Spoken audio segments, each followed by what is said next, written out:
Questions for reflection.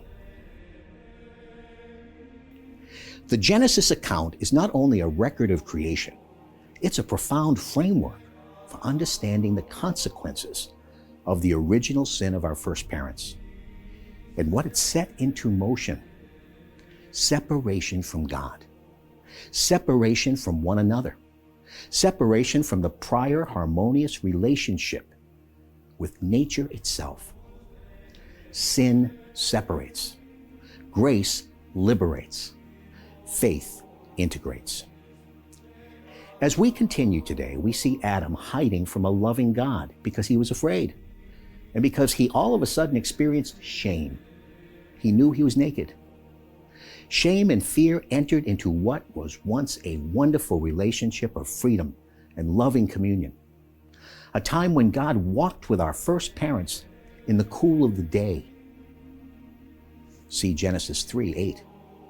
In addition, the blame game is set into motion. When asked by the Lord to confess his sin, acknowledge that he disobeyed the Lord's explicit instruction to not eat of the tree, the man blames the woman, his wife. It continues. When the Lord confronts Eve, the woman, whose name means the mother of the living, she blames the serpent. This original sin also changed the way in which man and woman worked. In the garden, work was a blessing, a participation in God's ongoing creation and care for his creation. After the fall, work becomes something quite different.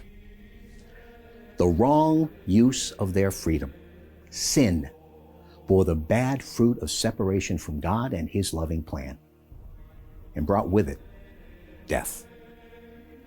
But God did not cease caring for and loving our first parents. In fact, the entire history of salvation follows. Where are we separating ourselves from God's loving plan?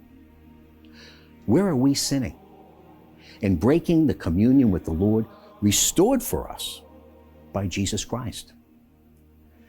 When was the last time we went to confession?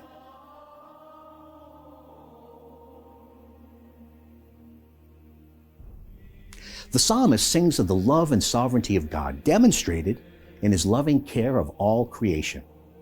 He reminds us that God never separates himself from us. He watches over us in both our waking hours and our sleep. He reminds us as well that a day in the Lord is like 1,000 years, and 1,000 years as a day. Time itself is a creature given to us for our progress in holiness. How do we view time? Do we see it as a tutor or a tyrant? Do we use it for the Lord, or do we waste it? The gospel passage from St. Mark is one of the accounts of the multiplication of the loaves and the fish in the gospel accounts. Not only are these accounts of physical miracles, which they are, and signs of the kingdom, which they are, they teach us deeper lessons intended to shape our walk of faith and open our eyes and our hearts to a new understanding of how we can cooperate with God's grace at work in our lives right now.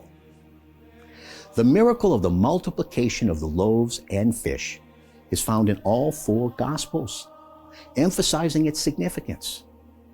As is often the case, each of the four evangelists focus on particular aspects of the miracle in order to emphasize for the reader the significance and implication of the event in their own lives.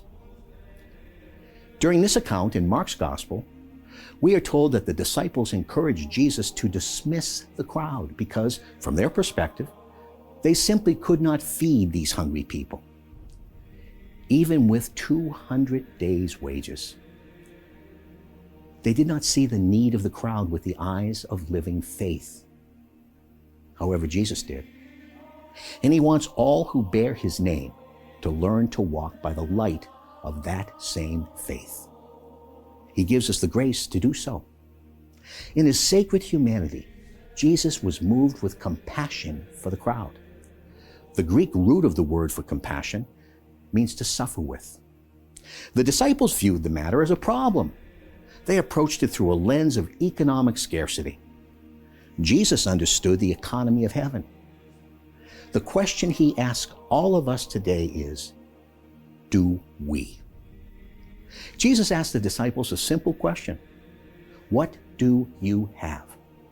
They did not understand.